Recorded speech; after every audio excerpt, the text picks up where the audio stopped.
ওয়েবিনারে যুক্ত হওয়ার জন্য সাদর আমন্ত্রণ জানাচ্ছি। আজকের ওয়েবিনারের উপপাদ্য আধুনিক বাংলাদেশ ও বঙ্গবন্ধু। আজকের অনুষ্ঠানটি সভাপতিত্ব করবেন ঢাকা কলেজের সম্মানিত সুযোগ্য অধ্যক্ষ অধ্যাপক IK সেলিমুল্লাহ খন্দকার স্যার। আজকের অনুষ্ঠানে প্রবন্ধ উপস্থাপক হিসেবে আছেন বিশিষ্ট রাজনৈতিক বিশ্লেষক জনাব সুভাষ সিংহ রায়। মুখ্য আলোচক হিসেবে আছেন জনাব সেলিমা খাতুন, প্রাক্তন শিক্ষক, প্রাণিবিদ্যা বিভাগ, ঢাকা কলেজ এবং মাননীয় প্রধানমন্ত্রীর সাবেক একান্ত সচিব পর্যায়ে। আরো আলোচক হিসেবে আছেন ঢাকা কলেজের সম্মানিত উপাধ্যক্ষ অধ্যাপক ATM মইনুল হোসেন স্যার। স্বাগত বক্তব্য রাখবেন ঢাকা কলেজের প্রাণিবিদ্যা বিভাগের বিভাগীয় প্রধান শ্রদ্ধেয় অধ্যাপক শরীফা সুলতানা ম্যাডাম। আজকের অনুষ্ঠানটি শুরু করার জন্য শ্রদ্ধেয় অধ্যক্ষ স্যারের অনুমতি চাইছি। হ্যাঁ, ওকে, শুরু করে দেন। ধন্যবাদ স্যার। হাজার বছরের শ্রেষ্ঠ বাঙালি, জাতির পিতা বঙ্গবন্ধু শেখ মুজিবুর রহমান, স্বাধীন বাংলাদেশের প্রথম রাষ্ট্রপতি, সবচেয়ে প্রভাবশালী রাজনৈতিক এক মহান নেতা। 1920 খ্রিস্টাব্দের 17ই মার্চ তৎকালীন ব্রিটিশ ভারতের বেঙ্গল প্রেসিডেন্সির অন্তর্ভুক্ত ফরিদপুর জেলার গোপালগঞ্জ মহকুমার পাটগাতি ইউনিয়নের বাইগার নদী তীরবর্তী টুঙ্গিপাড়া গ্রামে জন্মগ্রহণ করেন। আধুনিক বাংলাদেশের যে স্বপ্ন বঙ্গবন্ধু দেখেছিলেন তা আজ ওনার সুযোগ্য কন্যা দেশরত্ন মাননীয় প্রধানমন্ত্রী শেখ হাসিনার হাত ধরে এগিয়ে চলেছে। খুব অচিরেই বাংলাদেশ মধ্যম আয়ের দেশে পৌঁছে যাবে ইনশাল্লাহ। অনুষ্ঠানের এই পর্যায়ে স্বাগত বক্তব্য রাখবেন ঢাকা কলেজের প্রাণিবিদ্যা বিভাগের সম্মানিত বিভাগীয় প্রধান অধ্যাপক শরীফা সুলতানা। আসসালামু আলাইকুম, সবাইকে শুভ সন্ধ্যা। হাজার বছরের শ্রেষ্ঠ বাঙালি, যার জন্ম না হলে বাংলাদেশের অস্তিত্বের কথা ভাবা যায় না, সেই কালজয়ী নেতা জাতির পিতা বঙ্গবন্ধু শেখ মুজিবুর রহমানের জন্ম শতবর্ষ উপলক্ষে প্রাণিবিদ্যা বিভাগের ব্যবস্থাপনা এবং ঢাকা কলেজের আয়োজনে আজকের এই সেমিনারে উপস্থিত সম্মানীয় সভাপতি, ঢাকা কলেজের সুযোগ্য অধ্যক্ষ অধ্যাপক IK সেলিমুল্লাহ খন্দকার, প্রবন্ধ উপস্থাপক এই সময়ের স্বনামধন্য রাজনৈতিক বিশ্লেষক জনাব সুভাষ সিংহ রায়। মুখ্য আলোচক হিসাবে আমাদের সাথে আছেন আমাদের প্রাণিবিদ্যা বিভাগের অতি আপনজন, জাতির পিতার পরিবারের কাছের মানুষ, যিনি বঙ্গবন্ধুকে কাছ থেকে দেখেছেন, তাছাড়াও দীর্ঘদিন মাননীয় প্রধানমন্ত্রীর সাথে থেকে বাংলাদেশের বিভিন্ন উন্নয়নমূলক কর্মকাণ্ডে অংশগ্রহণ করেছেন জনাব সেলিমা খাতুন, প্রাক্তন শিক্ষক, প্রাণিবিদ্যা বিভাগ, ঢাকা কলেজ এবং মাননীয় প্রধানমন্ত্রীর সাবেক একান্ত সচিব।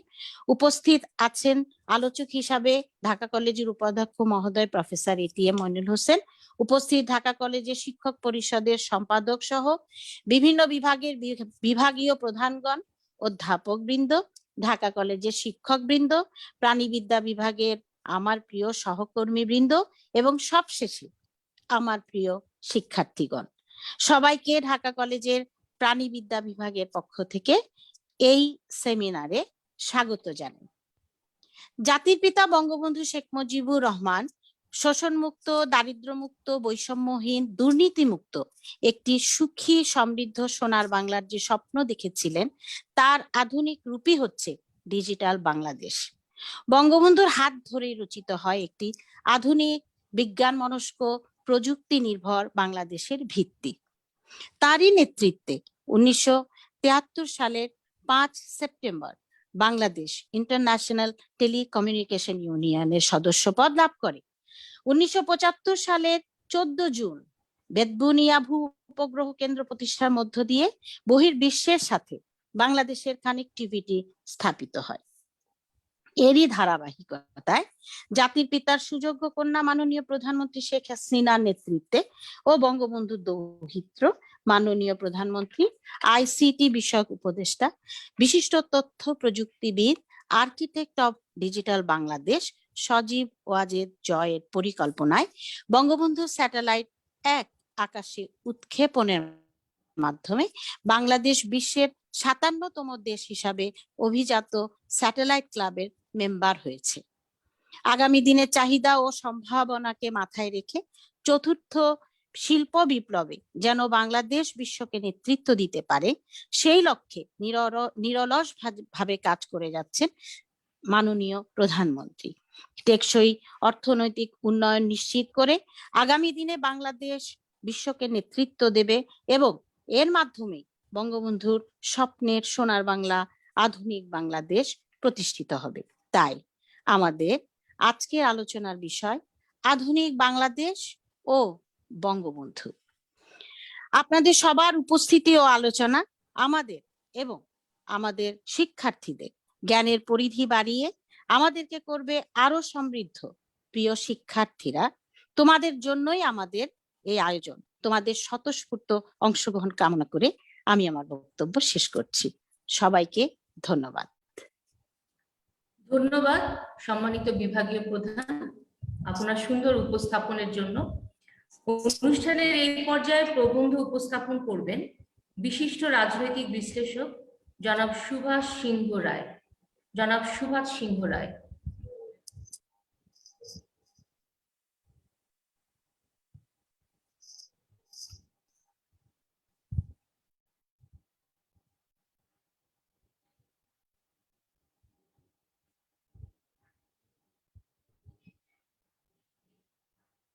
স্যারের কানেকশন আসতে একটু দেরি হচ্ছে, আমরা একটু অপেক্ষা করি।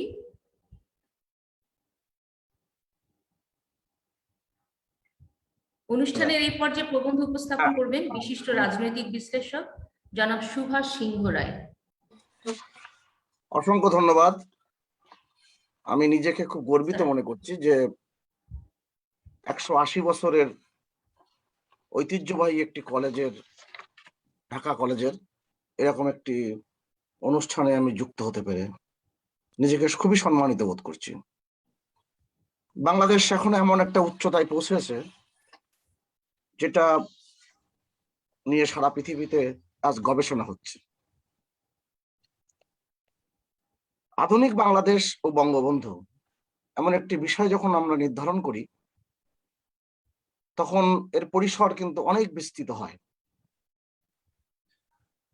আমি চেষ্টা করেছি অল্প সময়ের মধ্যে যতটুকু উপস্থাপন করা যায় ততটুকু আমি আপনাদের সামনে উপস্থাপন করছি। ইতিহাসের গভীর প্রজ্ঞায় বিশ্বকবি রবীন্দ্রনাথ ঠাকুর তার শেষ বয়সে সভ্যতার সংকট লিখলেন এবং সেখানে উচ্চারণ করলেন, ভাগ্যচক্রের পরিবর্তন দ্বারা একদিন না একদিন ইংরেজকে এই ভারত সাম্রাজ্য ত্যাগ করে যেতে হবে। আমরা জানি ইতিহাসের সাক্ষী বড় বড় অত্যাচারী শাসকরা হাজার রকম চেষ্টা করেও শেষ পর্যন্ত মানুষের মন জয় করতে পারেনি। মানুষের শুভ বুদ্ধির উদয় ঘটেছিল এবং সেখানে একটি নেতৃত্ব এসেছিল।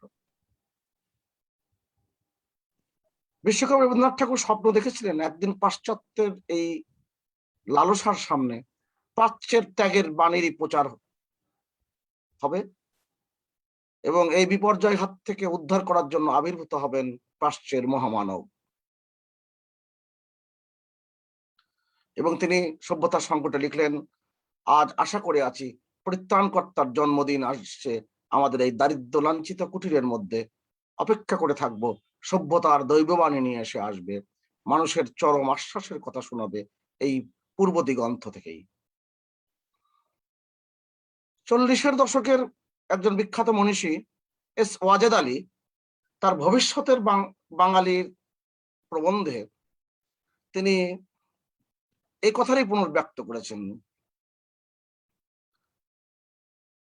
এবং ওই যে রবীন্দ্রনাথ ঠাকুরের শেষ সভ্যতার সংকটে শেষের তিনি যখন লিখলেন, ওই মহামানব আসে দিকে দিকে রোমাঞ্চ জাগে, তিনি উল্লেখ করলেন এস ওয়াজেদ আলী এমন একজন মানুষ এখানে আসবে বাঙালির পরিত্রাণকর্তা হিসেবে।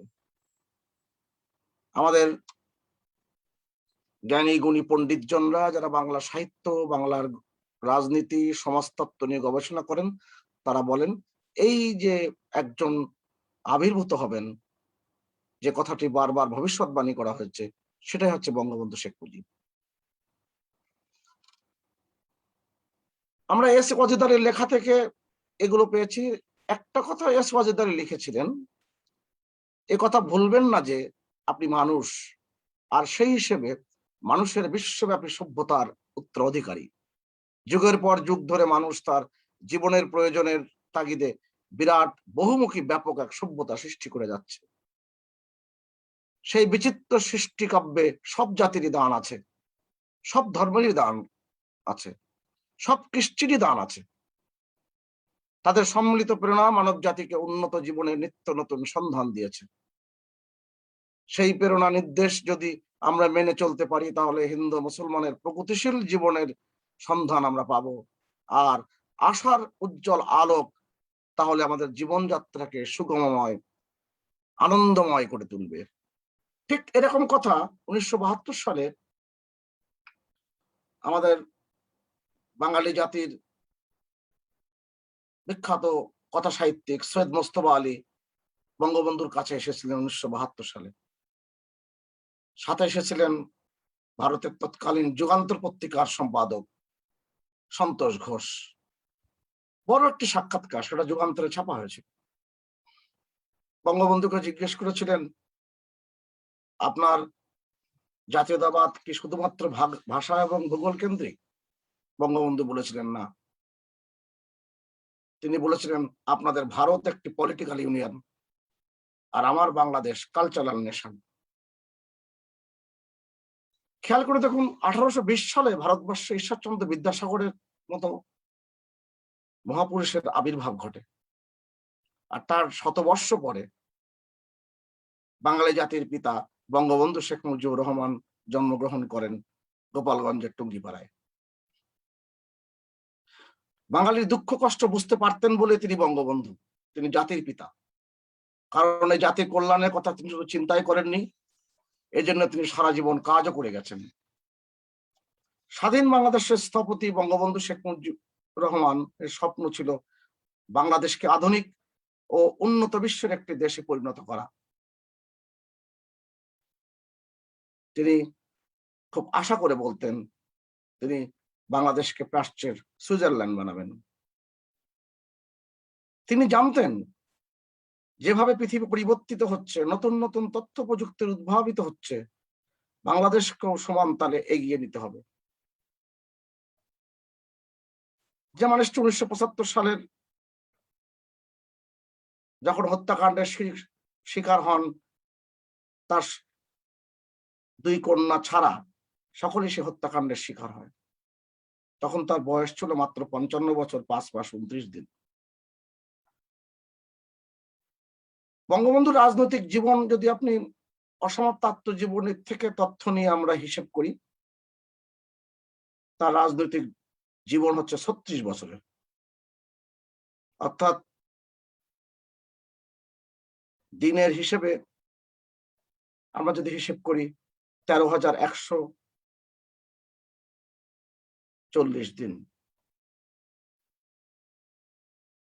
আর তার এই জীবনের, এই রাজনৈতিক জীবনের 40% তিনি জেলে কাটিয়েছেন। জীবনে 48% সময় কাটিয়েছেন মিটিং, মিছিল, সভা সমিতি, বাংলাদেশের প্রান্ত থেকে প্রান্তে ঘুরেছেন। গরু গাড়িতে উঠেছেন, ঘোড়ার গাড়িতে চড়েছেন, রিক্সায় চড়েছেন, বাইসাইকেল নিয়ে ঘুরেছেন, মাইলের পর মাইল হেঁটেছেন। যে মানুষটি তার সক্রিয় রাজনৈতিক জীবনের মাত্র 12% সময় তিনি ঘুমানোর সুযোগ পেয়েছিলেন। যুদ্ধ বিধ্বস্ত বাংলাদেশ বিনির্মাণে তিনি যা করেছেন তা পৃথিবীতে একটা অনন্য সাধারণ উদাহরণ। বঙ্গবন্ধু খুব ছোটবেলা থেকেই শ্রমজীবীর মানুষের জন্য লড়াই করেছেন। একেবারে সেই স্কুল মাস্টার হামিদ মাস্টারের নেতৃত্বে মুসলিম সেবা সংঘ মাধ্যমে গরিব দুঃখী মানুষের জন্য সেবাবত দীক্ষায় নিজেকে উৎসর্গ করে জীবনের চলার পথ তৈরি করেছেন। যারা অসমাপ্ত আত্মজীবনী পাঠ করেছেন তারা নিশ্চয়ই গভীরভাবে পর্যবেক্ষণ করে থাকবেন এই বিষয়গুলো। 2020 সালে ফেব্রুয়ারি মাসে আমাদের অমর একুশ গ্রন্থমেলার প্রথম দিনে বঙ্গবন্ধুর লেখা ডায়েরি থেকে যে তৃতীয় বইটি প্রকাশিত হয়, মাননীয় প্রধানমন্ত্রী বঙ্গবন্ধুর সুকন্যা যেটা উদ্বোধন করেন, সেটা হচ্ছে আমার দেখা নয়া চীন। 48 সালে 11ই মার্চ থেকে বাংলাকে মাতৃভাষার দাবিতে যে আন্দোলন তিনি করেছিলেন, সেই আন্দোলনের দিন থেকে বারবার তিনি কারাবন্দী হয়েছেন। যখনই তিনি মুক্তি পেয়েছেন তখনই বাংলা ভাষাকে মাতৃভাষার মর্যাদা দান, সেটার জন্য লড়াই করেছেন। চতুর্থ শ্রেণী কর্মচারীদের জন্য লড়াই করেছেন, ক্ষুধার্ত মানুষের অন্নের দাবিতে আন্দোলন করেছেন, বোকা মিছিল করেছেন, কৃষক শ্রমিকদের দাবি সহ বিভিন্ন আন্দোলন, সাধারণ মানুষের ন্যায্য অধিকার যে আন্দোলন তিনি সারা জীবন করে গেছেন। 1953 সালে 20 জানুয়ারি গাইবান্ধার এক বিরাট জনসভায় বঙ্গবন্ধু শেখ মুজিবুর রহমান ও গণতন্ত্রের মানসপুত্র বলে খ্যাত হোসেন শহীদ সোহরাওয়ার্দী খুবই গুরুত্বপূর্ণ ভাষণ দিয়েছিলেন। পাঠ ব্যবস্থাপনা ও শিক্ষানীতির সমালোচনা করে, অর্থাৎ ওই সময়কার সরকারের যে নীতি সমালোচনা করে বঙ্গবন্ধু বলেছিলেন 1947, 48, 49, 50, 51 সালে পাট চাষিরা যে দাম পেত এখন তাও পায় না। কুষ্টিয়ার চিনির ন্যায্য মূল্যকে বঞ্চিত করা হয়েছে, উৎপাদনকারীরা বঞ্চিত হয়েছেন, এটা নিয়ে তিনি খুব দীপ্ত কণ্ঠে তার উপস্থাপন করেছেন। গরিব চাষিদের ভাগ্য উন্নয়নের জন্য তিনি সবসময় কাজ করেছেন। তিনি নিজের আরাম আয়েশ সবসময় ত্যাগ করেছেন, নিজের সন্তানদের জন্য তিনি কখনো ওইভাবে ভাবেননি। ডেভিড ফ্রস্ট যখন 1972 সালে 8ই জানুয়ারি বঙ্গবন্ধুর সাথে দেখা করেন লন্ডনের হিথ্রো বিমানবন্দরে, সেই ব্রিটিশ সাংবাদিক ডেভিড ফ্রস্ট বঙ্গবন্ধু সাক্ষাৎকার দিতে চেয়েছিলেন। বঙ্গবন্ধু বলেছিলেন, আপনি আমার দেশে আসেন, আমি সাক্ষাৎকার দিব। বঙ্গবন্ধু 10ই জানুয়ারি 1972 সালে দেশে ফিরে আসার মাত্র 6 দিনের মাথায়, 7 দিনের মাথায় তিনি চলে আসেন বাংলাদেশে। 18ই জানুয়ারি বঙ্গবন্ধুর একটা বড় সাক্ষাৎকার নেন। বঙ্গবন্ধুকে জিজ্ঞেস করেছিলেন, আপনি যখন দেশের উদ্দেশ্যে রওনা হয়েছেন 9 মাসের কারা ভোগ করে, তখন আপনার কার কথা মনে পড়ত? বঙ্গবন্ধু সবসময় বলেছেন যে আমার জনগণের কথা। বঙ্গবন্ধু 1949 সালে যখন গ্রেপ্তার হন অক্টোবর মাসে, তিনি যখন কারাগার থেকে বেরিয়ে আসেন, সেটার সময় 1952 সালের 27শে ফেব্রুয়ারি।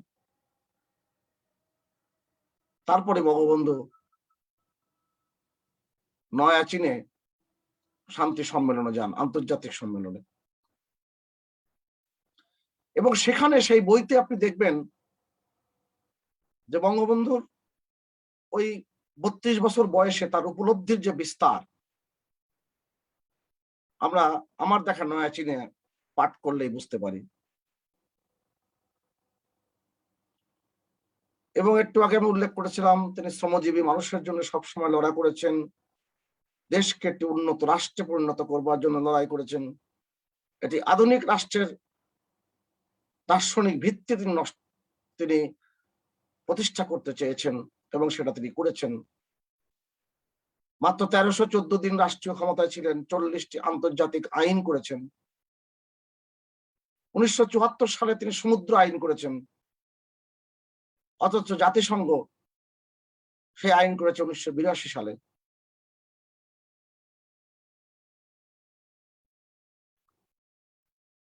এবং বঙ্গবন্ধু 1972 সালে 10ই জানুয়ারি তার বক্তৃতায় এক জায়গায় বলছেন, আমি উদ্ধৃতি শুরু করছি, নতুন করে গড়ে উঠবে এই বাংলা, বাংলার মানুষ হাসবে, বাংলার মানুষ খেলবে, বাংলার মানুষ মুক্ত হয়ে বাস করবে, বাংলার মানুষ পেট ভরে ভাত খাবে।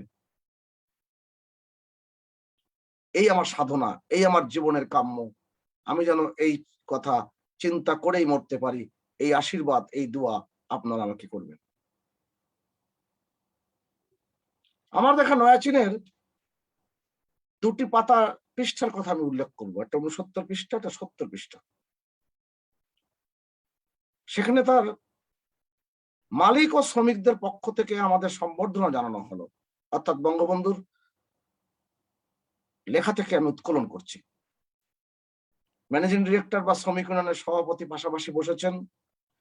তিনি শ্রমিক ইউনিয়নের যিনি সভাপতি, তিনিও একজন শ্রমিক। মিলগুলো জাতীয়করণ না করেও এমন বন্দোবস্ত হয়েছে যে ইচ্ছা মতো কোনো কিছুই করা যায় না। সরকারকে হিসাব দাখিল করতে হয়, যে টাকা আয় হবে তা শ্রমিকদের বেতন, তাদের বাসস্থানের বন্দোবস্ত, চিকিৎসা ব্যবস্থার ব্যয় সব এখান থেকে হচ্ছে। আর যা বাঁচবে তাদের মিলের উন্নতি করতে হবে, আর যারা মালিক তাদের লভ্যাংশের কিছু অংশ তাদেরকে দেওয়া হবে। তখনকার নয়াচীনের শ্রমজীবী মানুষের জন্য তার যে উপলব্ধি এবং তিনি যে ব্যবস্থাপনা দেখে এসেছিলেন, আধুনিক রাষ্ট্র বাংলাদেশ গড়বার জন্য তিনি সেই স্বপ্নই দেখে রেখেছিলেন। বঙ্গবন্ধু আবার বলছেন, উদ্ধৃতি অংশটুকু যদি শুরু করি, শ্রমিক নেতৃবৃন্দ, জনগণের ও মালিকদের, আবার পড়ছি, শ্রমিক নেতৃবৃন্দ মালিকদের একমত হয়ে এসব ঠিক করতে হয়। আমরা দেখে আনন্দিত হলাম। মেয়ে শ্রমিকরা যখন কাজে যায় তখন তাদের ছেলে মেয়েদেরকে দেখাশোনা করার জন্য মিলের সাথে নার্সিং হোমও আছে। কাজে যাওয়ার সময় ছেলে মেয়েদের সেখানে দিয়ে যায়, আর বাড়ি যাবার সময় নিয়ে যায়। যে সমস্ত শ্রমিক বিবাহ করে নাই তাদের জন্য বিরাট বিরাট বাড়ি আছে। সেখানে তাদের দেশের ছাত্ররা যেমন এক রুমে 3-4 জন থাকে, অর্থাৎ আমাদের দেশের ছাত্ররা যেখানে এক রুমে 3-4 জন থাকে, তেমনি অবিবাহিত যুবকরাও থাকে। যুবতীদের জন্য একই রকম ব্যবস্থা আছে। একটা দালানের মেয়ে শ্রমিকরা থাকে, তাদের বাড়িটা আমরা দেখতে পেলাম। এক রুমে 3-4টা 5টা 6টা সিট দেখলাম। অনেক ঘরে আবার ট্রেনের প্রথম শ্রেণীর মতন ওপরে নিচে সিট থাকে, সেটাও দেখলাম। বলতে পারেন এই যে ব্যবস্থাপনা, সেই ব্যবস্থাপনা কি চমৎকার। অসুস্থতার সময় বেতন সহ ছুটি দেওয়া হয়। বছরে তারা একবার ছুটি পায়। যারা বাড়ি যেতে চায় তাদেরকে বাড়ি যেতে দেওয়া হয়। যারা স্বাস্থ্য নিবাসে যেতে চায় তাদেরও ব্যবস্থা করা হয়। বঙ্গবন্ধুর এই উপলব্ধির জায়গাগুলো তিনি সবসময় ঠিক করে রাখতেন। তিনি তার দেশকে কিভাবে নির্মাণ করবেন, দেশকে কিভাবে আধুনিক রাষ্ট্রে পরিণত করবেন। আবার আমরা 101 পৃষ্ঠায় যখন দেখি কলকারখানার শ্রমিকরা যখন কাজ করছেন, কাজের পরিবেশটি কেমন, সেটা তিনি উপলব্ধি করেছেন। এই যে নারী পুরুষের সমতার যে দৃষ্টিভঙ্গি, সেটা তিনি সেখানে দেখেছেন। নয়াচীনের উন্নতির প্রধান কারণ পুরুষ ও মহিলা আজ সমানভাবে এগিয়ে এসেছে, সমানভাবে সাড়া দিয়েছে জাতি গঠনমূলক কাজে। তাই জাতি আজ এগিয়ে চলছে উন্নতির দিকে। আমি জিজ্ঞাসা করেছিলাম, আপনাদের নেতাকে তো সকলে ভালোবাসেন, তবে তিনি ওভাবে গার্ডের ভিতরে বাস করেন কেন? তারা উত্তর দিল, দুনিয়া ভরা আমাদের শত্রু। মাও সতীনকে হত্যা করার জন্য কোটি কোটি টাকা ব্যয় করতে সাম্রাজ্যবাদী রাষ্ট্র প্রস্তুত, তাই তাকে আমরা গার্ড দিয়ে রাখি। তিনি আমাদের নেতা, 60 কোটি লোকের আস্থা আছে তার উপরে। তার উপর আমাদের রাষ্ট্রের ভবিষ্যৎ নির্ভর করে। দুনিয়ায় সৎ লোকদের শত্রুর অভাব হয় না। বঙ্গবন্ধুর এই উপলব্ধি আমরা দেখতে পাই তার রাষ্ট্রীয় নানান কর্মকাণ্ডে। আমি আগেই উল্লেখ করেছি, বঙ্গবন্ধু একবার খুব জোর দিয়ে বলেছিলেন বাংলাদেশকে পাশে সুইজারল্যান্ড তিনি বানাবেন। আজকে খেয়াল করে দেখুন, আমাদের এই আলোচনার প্রারম্ভেই সূচনা বক্তব্যে এই কথাগুলো কিন্তু এসেছে। বঙ্গবন্ধু সুকন্যা প্রধানমন্ত্রী শেখ হাসিনা দেশকে ডিজিটাল বাংলাদেশে রূপান্তরিত করেছেন, এবং আজকের সেই শুভ দিন 12ই ডিসেম্বর, যেদিন 2008 সালের 12ই ডিসেম্বর আওয়ামী লীগের সভানেত্রী হিসেবে তিনি তার নির্বাচনে ইস্তেহার ঘোষণা করেছিলেন। সেই ইস্তেহারে ডিজিটাল বাংলাদেশের কথা তিনি উল্লেখ করেছিলেন, রূপকল্প 2021 ঘোষণা করেছিলেন। এবং এই বঙ্গবন্ধু দহিত্র এবং প্রধানমন্ত্রী আইসিটি বিষয়ক উপদেষ্টা সজীব ওয়াজেদ জয়,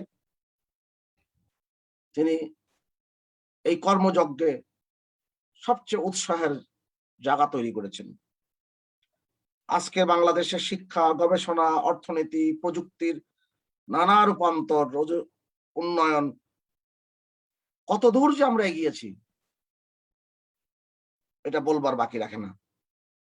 দেশকে আমরা এমন অবস্থানে দেখছি আজকের প্রধানমন্ত্রী শেখ হাসিনার নেতৃত্বে, যেটা পৃথিবীব্যাপী সবাই বলছে এটা উন্নয়নের বিস্ময়।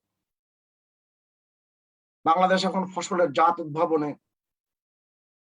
প্রথম, পাট রপ্তানিতে বাংলাদেশের অবস্থান এখন প্রথম, পাট উৎপাদনে বাংলাদেশের অবস্থান দ্বিতীয়, সবজি উৎপাদনে বাংলাদেশের অবস্থান তৃতীয়, ধান ও চাল উৎপাদনে বাংলাদেশের অবস্থান চতুর্থ, চা উৎপাদনে বাংলাদেশের অবস্থান চতুর্থ, আলু উৎপাদনে সপ্তম, আম উৎপাদনে সপ্তম সারা পৃথিবীর মধ্যে, এবং পেয়ারা উৎপাদনে বাংলাদেশের অবস্থান আজকে অষ্টম। বঙ্গবন্ধু সবসময় চেয়েছিলেন আধুনিক রাষ্ট্র গড়তে গেলে যখন শিক্ষার কোনো বিকল্প নেই। আমরা ডক্টর কুদ্দুস দীক্ষিতার শিক্ষা কমিশনের কথা জানি, এবং যারা ডক্টর কুদ্দুস দীক্ষিতার শিক্ষা কমিশনের নিয়ে আমরা গবেষণা করেছি তারা খুব ভালো করে জানি যে শিক্ষা ছাড়া জাতির যে অগ্রগতি অসম্ভব, বঙ্গবন্ধু উপলব্ধি করেছিলেন বলেই তিনি একজন বিশিষ্ট বিজ্ঞানী ডক্টর কুদ্দুস দীক্ষিতাকে দিয়ে তিনি শিক্ষা নীতি বাস্তবায়নের জন্য কাজ করিয়েছিলেন। আধুনিক বিজ্ঞান ও কর্মমুখী শিক্ষা ব্যবস্থা চালু করবার তাগিদ দিয়েছিলেন। 1972 সালে 16ই জুলাই এটি যে শিক্ষা কমিশনের কথা বললাম, সেই শিক্ষা কমিশনের যখন কার্যক্রম শুরু হয়, বঙ্গবন্ধু শিক্ষাকে, বিশেষ করে বিজ্ঞান ও প্রযুক্তি ভিত্তিক শিক্ষাকে গুরুত্ব দিয়েছিলেন। তিনি চেয়েছিলেন এমন শিক্ষা ব্যবস্থা যার মাধ্যমে শুরু থেকেই দেশের ছোট্ট শিশু কিশোরেরা সঠিক শিক্ষায় শিক্ষিত হতে পারবে, প্রযুক্তি ও উদ্ভাবনের বিষয়ে দক্ষ হয়ে উঠবে।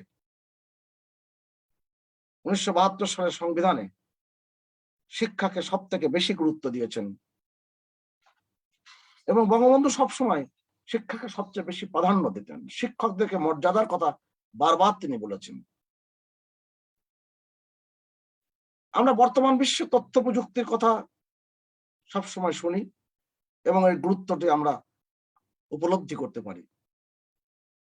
আজকে ইন্টারনেটের মাধ্যমে তথ্য আদান প্রদানের যে অবস্থা বাংলাদেশে তৈরি হয়েছে, আজ থেকে 12 বছর আগে আমরা একটা কল্পনাও করতে পারিনি। কিন্তু বঙ্গবন্ধু শেখ মুজিব 1973 সালে তিনি আইটিইউ সদস্য পদ লাভ করেছিলেন, বাংলাদেশকে দিয়েছিলেন। বেতবুনিয়া উপগ্রহ 1975 সালে 14ই জুন তিনি যখন প্রতিষ্ঠা করেন, সারা পৃথিবীতে এরকম ভূ উপগ্রহ খুব কমই ছিল। বাংলাদেশের সাথে বহির্বিশ্বের যে যোগাযোগ, আধুনিক রাষ্ট্র ব্যবস্থা গঠনের জন্য কতটা কাজে লেগেছে সেটা আমরা দেখতে পেয়েছি। বঙ্গবন্ধু যেদিন হত্যাকাণ্ডের শিকার হন সেদিন জাতীয় প্রবৃদ্ধি 7%। বঙ্গবন্ধুর দূরদৃষ্টির কারণে যে কাঠামো তিনি গড়ে তুলে গেছেন সেটা এখন ভাবলেও আমরা অবাক হই কিভাবে সেটা সম্ভব হয়েছিল। তিনি 9 মাসের মুক্তিযুদ্ধের সময় স্কুল শিক্ষকরা যে বেতন পেয়েছিল না, সেই বকেয়া বেতন তিনি মাত্র 4.5 মাসের মাথায় শোধ করে দিয়েছিলেন। বঙ্গবন্ধু এই আধুনিক রাষ্ট্র গঠনের জন্য সবচেয়ে বড় গুরুত্বপূর্ণ হিসেবে তিনি যে কাজটায় হাত দিয়েছিলেন সেটা হচ্ছে বাংলাদেশের সংবিধান প্রণয়ন করা। গণতান্ত্রিক রাষ্ট্রের উন্নয়নের ভিত্তি যে একটি সুপরিকল্পিত সংবিধান রচনা করা, সেটা তিনি উপলব্ধি করেছিলেন এবং 1 বছরও কম সময়ের মধ্যে তিনি জাতিকে একটি সংবিধান উপহার দিয়েছিলেন। এখনো পর্যন্ত বলা হয় সারা পৃথিবীর ভিতরে সবচেয়ে শ্রেষ্ঠ সংবিধান আমাদের বাংলাদেশের 1972-এর সংবিধান। সর্বোচ্চ আইন, সংবিধান, রাষ্ট্র পরিচালনার মূলনীতি, মৌলিক অধিকার এবং স্বাধীন বিচার ব্যবস্থায় সমস্ত বিষয় অনুচ্ছেদে যখন সংযুক্ত হয় তখন বঙ্গবন্ধু তার গণপরিষদের যে ভাষণ, সে ভাষণে উল্লেখ করেছিলেন এই সংবিধান শহীদদের রক্তে লিখিত, এই সংবিধান সমগ্র জনগণের আশা আকাঙ্ক্ষার মূর্ত প্রতীক হয়ে থাকবে। আধুনিক রাষ্ট্র গঠনের সবচেয়ে বড় গুরুত্বপূর্ণ বিষয় সেই কৃষি, শিল্প ও বাণিজ্য। বঙ্গবন্ধুকে কৃষিকে যে গুরুত্বের সাথে দেখেছিলেন এবং সেটাকে তিনি মন দিয়ে উপলব্ধি করতেন এবং যে কারণে কৃষকদের জন্য তিনি যে কাজগুলো করে গেছেন, এটা আজকের ভাবনায় আমরা যদি আনি দেখবো যে বঙ্গবন্ধু কতটা দূরদৃষ্টি সম্পন্ন ছিলেন। বঙ্গবন্ধুর কৃষি ভাবনা, এই কৃষি ভাবনা নিয়ে এখন উন্নত রাষ্ট্রেও এটা নিয়ে গবেষণা হচ্ছে। তিনি সুদমুক্ত ঋণ, বাজেটে ভর্তুকির প্রদান, উন্নত সার ও বীজের ব্যবস্থা করা, 1972-73 অর্থ বছরে 500 কোটি টাকার বাজেটের মধ্যে 101 টাকা বরাদ্দ রাখা হয়েছিল কৃষির উন্নয়নের জন্য। কৃষির পরে আসে আমাদের শিল্প। 1972 সালের শিল্প বাণিজ্য মন্ত্রণালয় তিনি প্রতিষ্ঠা করেছিলেন। এই মন্ত্রণালয় 1973 সালে বাংলাদেশের ইক্ষু গবেষণা ইনস্টিটিউট নামে একটা ইনস্টিটিউটের প্রতিষ্ঠা করেন এবং তার আগের ধারাবাহিকতা তিনি পুনর্গঠন করেন। আমি নিজে একজন পেশাজীবী ফার্মাসিস্ট। বাংলাদেশ যখন যাত্রা শুরু করেছিল 1972 সালের, বঙ্গবন্ধু যখন দেশে ফিরে আসলেন 10ই জানুয়ারি, তখন তিনি তার নিজের বাড়ি 32 নম্বরে উঠতে পারেননি। আমরা অনেকেই জানি না তিনি 1972 সালে 28শে ফেব্রুয়ারি 32 নম্বরে ওঠেন। এর আগে বঙ্গমাতা ফজিলুর রহমান মুজিব এখনকার 9-এর এতে 23 নম্বর বাড়ি তিনি 3 নম্বরে একটি বাড়ি ভাড়া করে রেখেছিলেন। সেই বাড়িতে বঙ্গবন্ধু উঠেছিলেন এবং বঙ্গবন্ধু 1972 সালের 28শে ফেব্রুয়ারি ধানমন্ডির 32 নম্বরে তিনি ওঠেন, কেননা 32 নম্বর তখন ধ্বংসস্তূপ ছিল এর আগে। 1973 সালে বঙ্গবন্ধু একটি ছায়া ওষুধ নীতি করেছিলেন এবং তিনি স্পষ্ট করে বলেছিলেন যে বহুজাতিক কোম্পানির ওষুধ বাংলাদেশের মানুষ গ্রহণ করবে, কিন্তু বাংলাদেশ 5 বছরের ভিতরে ওষুধের স্বয়ং সম্পূর্ণতার দিকে যাবে, ওষুধ উৎপাদনের। আজকে আমাদের সৌভাগ্য, আজকের প্রধানমন্ত্রী বঙ্গবন্ধু সুকন্যা শেখ হাসিনার নেতৃত্বে আমরা 97% আমাদের চাহিদার ওষুধ বাংলাদেশে আমরা প্রস্তুত করছি। ওই ধারাবাহিকতায় বঙ্গবন্ধু স্বল্পোন্নত দেশের কাতারে বাংলাদেশকে তিনি উঠিয়ে আনতে পেরেছিলেন। আমি আগেই উল্লেখ করেছি মাত্র 1314 দিনের রাষ্ট্রীয় ক্ষমতাকালে তিনি সৌদি আরব, চীন ছাড়া পৃথিবীর সব দেশে স্বীকৃতি অর্জন করেছিলেন এবং জাতিসংঘের সদস্যপদ লাভ করার যে লড়াই, সেই লড়াই একমাত্র বঙ্গবন্ধুই পেরেছিলেন। 1974 সালের 17 সেপ্টেম্বর আমরা সদস্যপদ লাভ করি এবং নিরাপত্তা পরিষদ জাতিসংঘের সদস্য চীন 2 বার ভেটো দেওয়ার পরও বঙ্গবন্ধু শেখ মুজিব তিনি তার সৃজনশীল কূটনৈতিক দক্ষতায় বাংলাদেশকে স্বীকৃতি আদায় করেছিলেন এবং 25 সেপ্টেম্বর 1974 সালে তিনি যে জাতিসংঘে যে ভাষণ দিয়েছিলেন, সেই ভাষণ এখন জাতিসংঘে যখন যায় প্রতি বছর, সেখানে তার ভাষণ খুব গুরুত্বপূর্ণ ভাষণ হিসেবে ওই ভবনের ভিতরেই কিন্তু দেখানো হয়। শিল্প কলকারখানাকে জাতীয়করণ করেছিলেন বঙ্গবন্ধু এবং বঙ্গবন্ধুর প্রচেষ্টায় বাংলাদেশ পর্যটন কর্পোরেশনের যাত্রাও শুরু হয়েছিল এবং আধুনিক রাষ্ট্র কাঠামোর যা যা উপাদান তিনি সবগুলোই নিয়ে কাজ করেছিলেন মাত্র এই অল্প সময়ের ভিতরে। 1973 সালে Bangladesh council of scientific and research, যেটা আমাকে সায়েন্স ল্যাবরেটরি বলি, তিনি প্রতিষ্ঠা করেন। বাংলাদেশের এখনকার এর পরিধি ঢাকা, চট্টগ্রাম, রাজশাহীতে 3টি পূর্ণাঙ্গ আঞ্চলিক গবেষণাগার হিসেবে প্রতিষ্ঠিত হয়েছে এবং 5টি ইনস্টিটিউট প্রতিষ্ঠিত হয়েছে, যে স্বপ্ন বঙ্গবন্ধু দেখে গেছেন। এবং যে সেন্টার প্রতিষ্ঠিত হয়েছে সেটা খুবই গুরুত্বপূর্ণ অর্জন আমাদের জন্য। রাষ্ট্রপতির আদেশ 15-এর মাধ্যমে 1973 সালে 26শে ফেব্রুয়ারি বঙ্গবন্ধু পরমাণু শক্তি কমিশন প্রতিষ্ঠা করেন এবং এখনকার সময়ের অনেক রাষ্ট্রপ্রধান, সরকার প্রধানরা ভাবতেও পারেন না 1973 সালে তিনি পরমাণু শক্তি নিয়ে কাজ করেছেন। এই জন্য পরমাণু শক্তি কমিশন তিনি গঠন করেছিলেন, কেননা পরমাণু বিজ্ঞানের মতো একটি অতি পরিশীলিত ও অত্যাধুনিক প্রযুক্তির বিকাশ ও অবদানের তাৎপর্য তিনি উপলব্ধি করতে পেরেছিলেন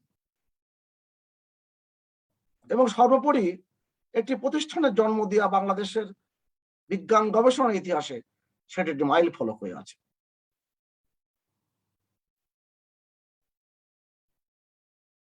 বাংলাদেশের পরমাণু শক্তি কমিশন প্রতিষ্ঠার মধ্য দিয়ে চিকিৎসা সহ কৃষি, খাদ্য, জনস্বাস্থ্য, পরিবেশ, শিক্ষা, মানব সম্পদ উন্নয়ন সমস্ত ক্ষেত্রে পরমাণু শক্তির শান্তিপূর্ণ ব্যবহারের একটি বহুমুখী আয়োজনের তিনি যাত্রা শুরু করেছিলেন এবং আমরা জানি বর্তমানে এই প্রতিষ্ঠানগুলোর অধীনে 18টি অধিক স্থাপনার মাধ্যমে গবেষণা এবং সেবা কার্যক্রম পরিচালিত হচ্ছে।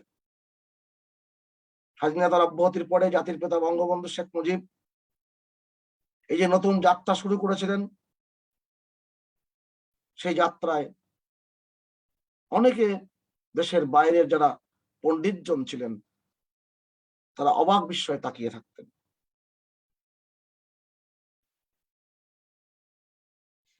আমাদের চেতনায়, আমাদের স্মরণে বঙ্গবন্ধুর এই অবদানগুলো চিরস্মরণীয় হয়ে থাকবে। প্রথম পঞ্চবার্ষিক পরিকল্পনার আগেই আমরা সকলে জানেন, যারা অর্থনীতি নিয়ে আমরা কাজ করি, জাস্ট ফ্যালান এন্ড J.R. পার্কিনসন, দুইজন প্রখ্যাত অর্থনীতিবিদ, একজন নরওয়েজিয়ান, একজন ব্রিটেনের, তারা একটি বই লিখে ফেলেছিলেন টেস্ট কেস অফ বাংলাদেশ, অর্থাৎ বাংলাদেশ যদি দাঁড়িয়ে যায় পৃথিবীর সকলে নাকি দাঁড়িয়ে যাবে। সেই বাংলাদেশ বঙ্গবন্ধু এমন একটা কাঠামোর জায়গায় রেখে গেছেন, সেটা এখন ভাবলেও অবাক হতে হয়। 1972 সালের জানুয়ারিতে পরিকল্পনা পরিষদ যখন গঠন করেন, তার পঞ্চবার্ষিক পরিকল্পনার যে রূপরেখা 1973 থেকে 1978, যেটা কার্যকরী হয় 1973 1 জুলাই থেকে, এবং প্রবৃদ্ধির হার যে নির্ধারণ করা হয়েছিল, বলা হয়েছিল 3% থেকে 5.5% হবে। কিন্তু বঙ্গবন্ধু যখন হত্যাকাণ্ডের শিকার হন, তখন জাতীয় প্রবৃদ্ধি 7% হয়েছিল। 1973 সালে তিনি জাপান সরকারের সাথে আলোচনায় এসেছিলেন এবং যমুনা সেতুর, যে আজকে আমরা দেখছি বঙ্গবন্ধু সেতু, সেই যমুনার উপরে সেতুর তিনি কার্যক্রম হাতে নিয়েছিলেন। এবং আজকে যে বিদেশের সাথে যোগাযোগ, বৈদেশিক যোগাযোগ, সেটা ঢাকা লন্ডন রুটে প্রথম ফ্লাইট চালু করেছিলেন 1973 সালের 18 জানুয়ারি। বঙ্গবন্ধু সবচেয়ে গুরুত্বপূর্ণ যে আধুনিক রাষ্ট্রের চিন্তা ছিল তার বৈদেশিক নীতি। বঙ্গবন্ধু 1973 সালে, আমরা হয়তো অনেকেই জানি না, কিন্তু পত্রিকার পাতায়, 15 দিনের পত্রিকার পাতায় লেখা আছে, এটা নিয়ে অনেকে গবেষণা করেছেন। তিনি তৎকালীন মার্কিন রাষ্ট্রপতি নিক্সনকে তিনি বাংলায় চিঠি লিখেছিলেন এবং বাংলা ভাষার মর্যাদার জন্য তিনি সব সময় কাজ করে গেছেন এবং দিক নির্দেশনা দিয়েছেন। 60-এর দশক, 70-এর দশক, এই দুরন্ত সময়গুলোতে বঙ্গবন্ধু যে বাংলা একাডেমি সহ বিভিন্ন জায়গায় যে দিক নির্দেশনামূলক বক্তৃতা দিয়েছিলেন, সেগুলো এখনো আমাদেরকে পথ দেখায়। আমি আগেই উল্লেখ করেছি, মাত্র 1314 দিন রাষ্ট্রীয় ক্ষমতায় বিশ্বের বিভিন্ন দেশের সাথে তার সহযোগিতার বিভিন্ন বিষয়ে 70টি বেশি চুক্তি ও সমঝোতা স্মারক তিনি স্বাক্ষর করেছিলেন। জাতিসংঘ থেকে শুরু করে, ইউএনএসসিআর থেকে শুরু করে, সোভিয়েত ইউনিয়ন, সুইডেন, জার্মানি, যুক্তরাষ্ট্র, জাপান, পোল্যান্ড, যুক্তরাজ্য, কানাডা, ডেনমার্ক, অস্ট্রেলিয়া, ফ্রান্স, সংযুক্ত আরব আমিরাত, কাতার, বুলগেরিয়া, বেলজিয়াম, আলজেরিয়া, নেদারল্যান্ড ছাড়াও অনেক দেশ বাংলাদেশে কোটি কোটি ডলার ঋণ দেবার জন্য তারা উদ্গ্রীব হয়েছিল এবং অর্থনৈতিক সহযোগিতাও আমরা সেক্ষেত্রে পেয়েছি। কিন্তু বঙ্গবন্ধু কোথাও হাত পাতেননি, কখনো মাথা নত করেননি। বঙ্গবন্ধুর আধুনিক ও উন্নয়ন ভাবনার এই বিষয়গুলো আজকে নতুন প্রজন্মের সামনে উপস্থাপিত হওয়া দরকার, যা কিনা দেশকে ছাপিয়ে বিশ্বকে নাড়া দিয়েছে, এবং এগুলোই আজকে আমাদের পথ দেখাচ্ছে। জাতির পিতার স্বপ্নকে সামনে রেখে, বুকে ধারণ করে আজকের প্রধানমন্ত্রী বঙ্গবন্ধু সুকন্যা, তিনি 4 দশক ধরে, অধিক সময় ধরে লড়াই করছেন। তিনি উন্নত সমৃদ্ধ বাংলাদেশের অর্থনৈতিক উন্নয়নের পাশাপাশি দেশের মানুষকে আধুনিক অবকাঠামোতে সমৃদ্ধ করবার জন্য লড়াই করছেন। তার হাত ধরেই বাংলাদেশ, বঙ্গবন্ধুর বাংলাদেশ, বঙ্গবন্ধুর সোনার বাংলা প্রতিষ্ঠার দিকে এগিয়ে যাচ্ছে। বাংলাদেশ এখন মহাকাশে স্থান নিয়েছে। আমাদের কোনো সংশয় নেই, বিন্দুমাত্র দ্বিধা নেই। বঙ্গবন্ধু সুকন্যার হাত ধরেই বাংলাদেশ যা অর্জন করেছে এবং ভবিষ্যতে যা করবে তার সবকিছুর পিছনেই বঙ্গবন্ধুর স্বপ্ন দর্শন ও প্রেরণা রয়েছে। আধুনিক বাংলাদেশ গঠনের রূপরেখা বঙ্গবন্ধুই আমাদেরকে দিয়ে গেছেন। আপনাদের সকলের প্রতি আমি অভিবাদন জানাচ্ছি এবং আমাকে এরকম একটি মহতী আলোচনায় যুক্ত করার জন্য আমি কৃতজ্ঞতা জ্ঞাপন করছি। সকলকে অভিবাদন। জয় বঙ্গবন্ধু, জয় বাংলা। ধন্যবাদ বিশিষ্ট রাজনৈতিক বিশ্লেষক জনাব সুভাষ সিংহ রায় আপনার মূল্যবান প্রবন্ধ উপস্থাপনার জন্য। অনুষ্ঠানের এই পর্যায়ে আলোচনা করার জন্য বিনীত অনুরোধ করছি ঢাকা কলেজের সম্মানিত উপাধ্যক্ষ স্যার অধ্যাপক ATM মইনুল হোসেন স্যার। ঢাকা কলেজের প্রাণিবিদ্যা বিভাগের ব্যবস্থাপনায় এবং ঢাকা কলেজ কর্তৃক আয়োজিত মুজিব জন্মশত বর্ষ উপলক্ষে যে আধুনিক বাংলাদেশ ও বঙ্গবন্ধু এই শীর্ষক যে ওয়েবিনার, তার সভাপতি প্রফেসর IK সলিমুল্লাহ খন্দকার, অধ্যক্ষ ঢাকা কলেজ, প্রবন্ধ উপস্থাপক বিশিষ্ট রাজনৈতিক বিশ্লেষক জনাব সুভাষ সিংহ রায়, মুখ্য আলোচক জনাব সেলিমা খাতুন, মাননীয় প্রধানমন্ত্রীর সাবেক একান্ত সচিব, সচিব পর্যায়ে ও প্রাক্তন শিক্ষক, প্রাণিবিদ্যা বিভাগ, ঢাকা কলেজ, স্বাগত বক্তা প্রফেসর শরীফা সুলতানা, বিভাগীয় প্রধান, প্রাণিবিদ্যা বিভাগ, ঢাকা কলেজ, আমাদের সাথে সংযুক্ত বিভিন্ন বিভাগের বিভাগীয় প্রধানগণ, প্রাণিবিদ্যা বিভাগের সহ বিভিন্ন বিভাগের সহকর্মীবৃন্দ, সুপ্রিয় শিক্ষার্থীবৃন্দ এবং ফেসবুকে যারা আমাদের সাথে যুক্ত আছেন বা দেখছেন, আসসালামু আলাইকুম, শুভ সন্ধ্যা।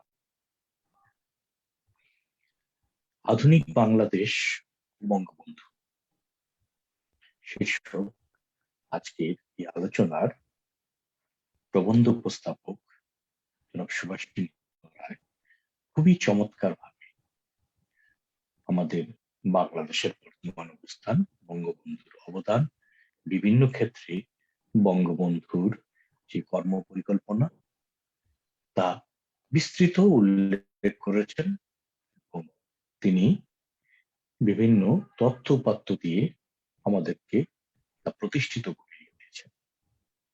তাকে ধন্যবাদ এমন একটি চমৎকার প্রবন্ধ উপহার দেওয়ার জন্য।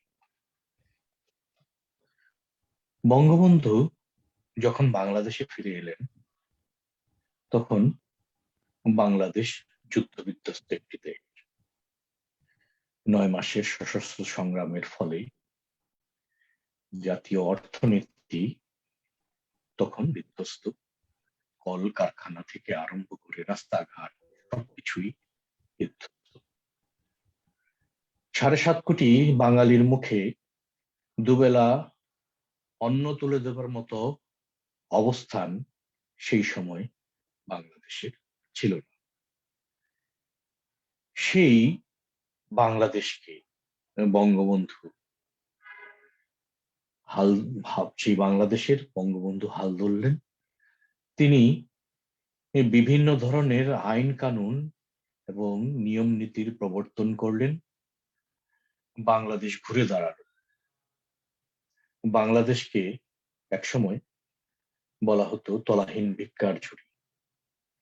সেই তলাহীন ভিক্ষার ঝুড়িকে সুজলা সুফলা শস্য শ্যামলা এবং আধুনিক বাংলাদেশ রূপে গড়ে তোলার জন্য বঙ্গবন্ধু অকল্পনীয় পরিশ্রম করা শুরু করলেন এবং বাংলাদেশকে সামনের দিকে এগিয়ে নিতে যেতে শুরু করলেন।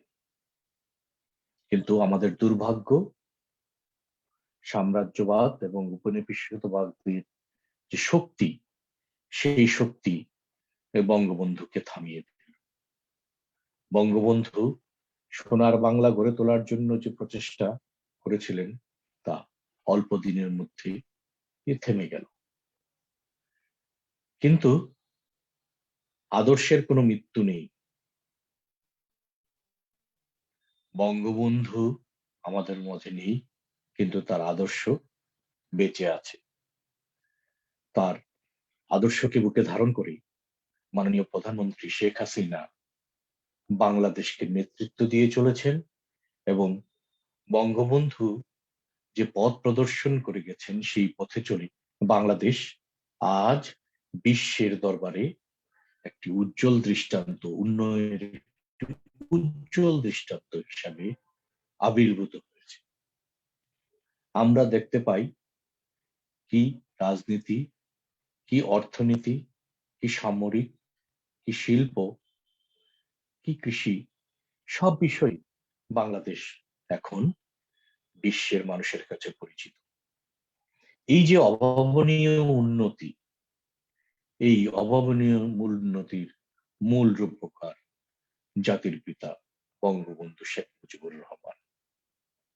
তার অনুসৃত পথ ধরেই আজকে বাংলাদেশ একটি উন্নয়নশীল রাষ্ট্রে রূপান্তরিত হয়েছে। তার কর্মের ধারাবাহিকতায় বাংলাদেশ আজ বিশ্বের মাথা তুলে দাঁড়িয়েছে। আমাদের এই যে বিশ্বের বুকে গর্বিত পদচারণা, সেই পদচারণাকে আরো সামনের দিকে এগিয়ে নিয়ে যাওয়ার জন্য আমাদেরকে একটি উন্নত রাষ্ট্রে প্রতিষ্ঠিত হওয়ার জন্য আমাদের মাননীয় প্রধানমন্ত্রী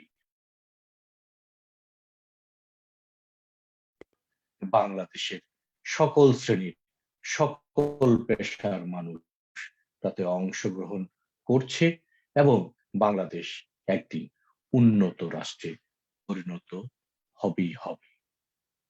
আমাদের মুখ্য আলোচক জনাব সেলিমা খাতুন এর বক্তব্য আমরা শুনব। তিনি অত্যন্ত বঙ্গবন্ধুকে অত্যন্ত কাছে থেকে দেখেছেন এবং আমাদের মাননীয় প্রধানমন্ত্রীকেও কাছে থেকে দেখেছেন। আমরা তার বক্তব্য শোনার প্রত্যাশায় রইলাম। আমি আমার বক্তব্য এখানেই শেষ করছি। সবাইকে ধন্যবাদ।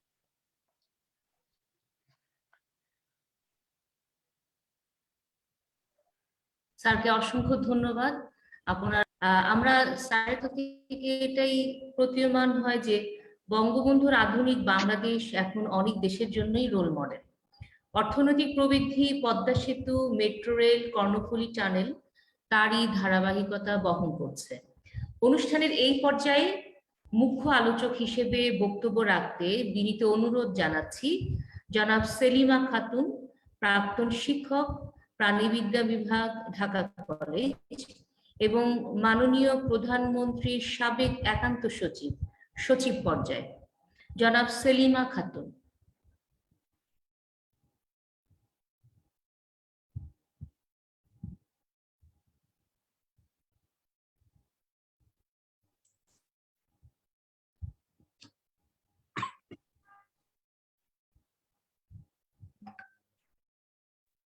আপা একটু আনমিউট করে নিতে হবে।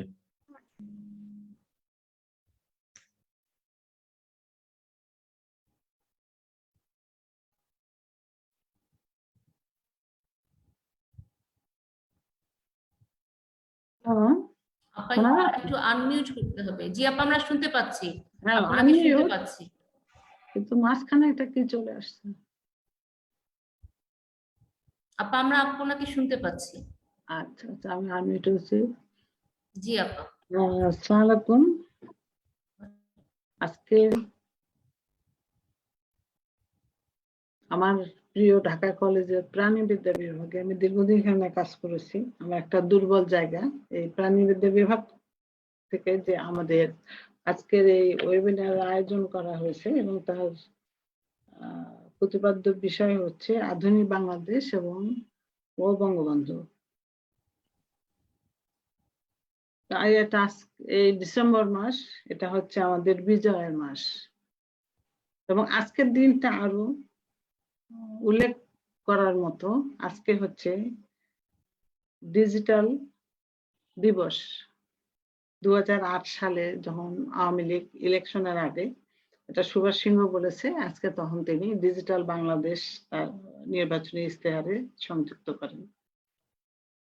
তো ডিজিটাল বাংলাদেশ সংযুক্ত যখন করে আওয়ামী লীগ, তখন কিন্তু এইটা নিয়ে অনেকেই হাসাহাসি করেছে। আমরাও বুঝতে পারিনি যে ডিজিটাল বাংলাদেশ মানে কি, এটা অনেকেই বুঝতে পারেনি, কিন্তু আজকে আমরা বুঝতে পারছি, বিশেষ করে এই মহামারীর মধ্যে, যে ডিজিটাল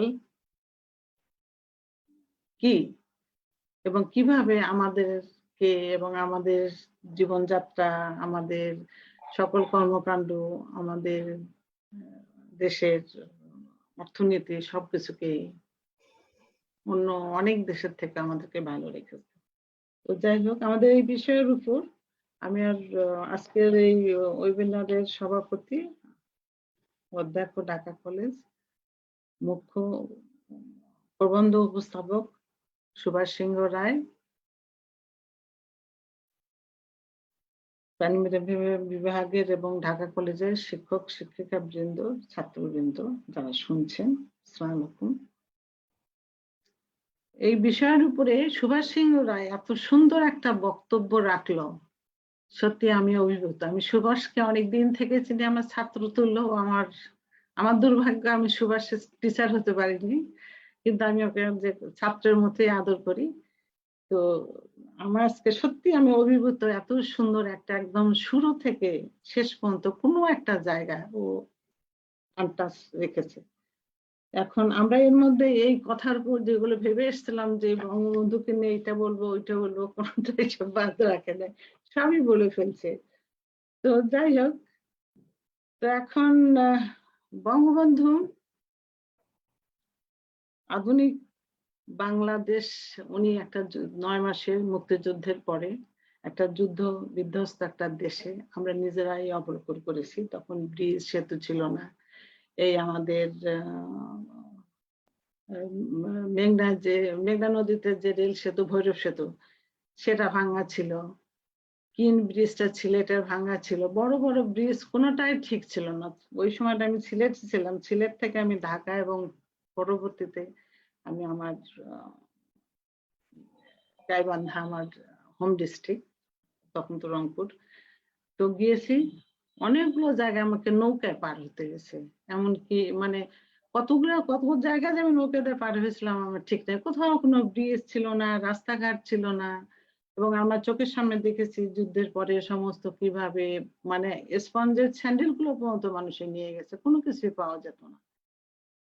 তো এই একটা যুদ্ধ বিধ্বস্ত যে বঙ্গবন্ধু এসে এটাকে শক্ত হাতে এটাকে ধরলেন, এবং সেই সময় পূর্ব পাকিস্তান ছিল পাকিস্তানের একটা প্রদেশ, সেই প্রদেশটাকে একটা রাষ্ট্রীয় দেশের সব কাঠামো তৈরি করা, অফিস আদালত চালু করা, মানুষের মুখে অন্ন তুলে দেওয়া, মুক্তিযোদ্ধাকে পুনর্বাসন করা, মানে সবকিছু তিনি ওই সময় করেছে। এবং তার সাথে সাথে যে আধুনিক বাংলাদেশের যে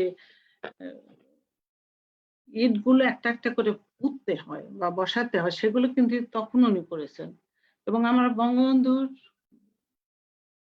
জীবন অনেক, আমি অবশ্য কাছে থেকে দেখেছি, ব্যক্তি বঙ্গবন্ধু বিষয়ে আমি একটু বলার চেষ্টা করব। তার আগে বলি যে ওনার যে রাজনৈতিক জীবন সংগ্রাম, রাজনৈতিক চেতনা, বাংলাদেশকে নিয়ে চিন্তা, বাঙালিদের নিয়ে চিন্তা ভাবনা, সবকিছুই কিন্তু আমরা আমাদের এই নতুন প্রজন্ম যারা বঙ্গবন্ধুকে দেখেননি, তারা কিন্তু বঙ্গবন্ধুর যে 3টা প্রকাশনা আছে, অসমাপ্ত আত্মজীবনী, জেলখানা রোজনামচা এবং নয়াচীন। নয়াচীনটা সম্ভবত উনি প্রথম লিখেছেন 1974 সালে। এবং এই নয়াচীন, আমার দেখা নয়াচীন যার শিরোনাম। তো সুভাষ সিংহ রায় নয়াচীন সম্বন্ধে অনেক কিছু বলেছেন এবং আমারও এই বইটা পড়া। এবং আমি আরেকটু বলে রাখি, আমি খুবই সৌভাগ্যবান বলবো যে আমি বঙ্গবন্ধুকে খুব কাছে থেকে দেখেছি, তার সাধারণ জীবনযাত্রা পরে আমি আসছি।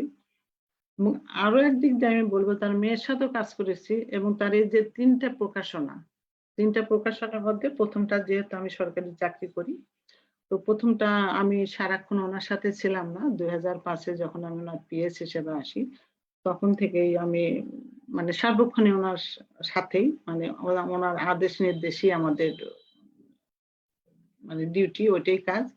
তো তখন আমি জেলখানার রোজ নামছা এবং আমার দেখা নয়াচিন, এই বইটার পাণ্ডুলিপি তৈরি করা, প্রুফ রিডিং, ডামি যখন দিল ডামি দেখা, তারপর এটা আমরা ইংলিশে তর্জমা করেছি, আমরা বাংলাটা নিয়ে বসতাম, ইংলিশে একজন নিয়ে বসতাম, ঢাকা ইউনিভার্সিটির টিচার ডক্টর ফখরুল। আমরা লাইন লাইন মিলাতাম, মানে প্রত্যেকটা লাইন চোখের সামনে ভাসে এত সুন্দর করে। বিশেষ করে নয়াচিন দিয়েই আমরা ধরি, সেই 52 সালে উনি নয়াচিনে গেলেন, তখন ছিল হচ্ছে piece conference of the Asia Pacific, এবং সেটাতে উনি যান, এবং কিন্তু বইটা লিখেন উনি 54 সালে। এবং এই বইয়ের শেষের দিকে আপনারা দেখবেন যে কিছু নোটস আছে, ওই সময় উনি টুকে রেখেছিলেন। কিন্তু এদিকে আমরা আবার ওনার জীবনে থেকে দেখি উনি 54 সালে কিন্তু উনি মানে জেলখানায় গেলেন, কারাবন্দী হলেন। কেননা ওই সময় উনি 1954 সালের 14ই মে যুক্তফ্রন্ট সরকারের মন্ত্রীর দায়িত্ব পান।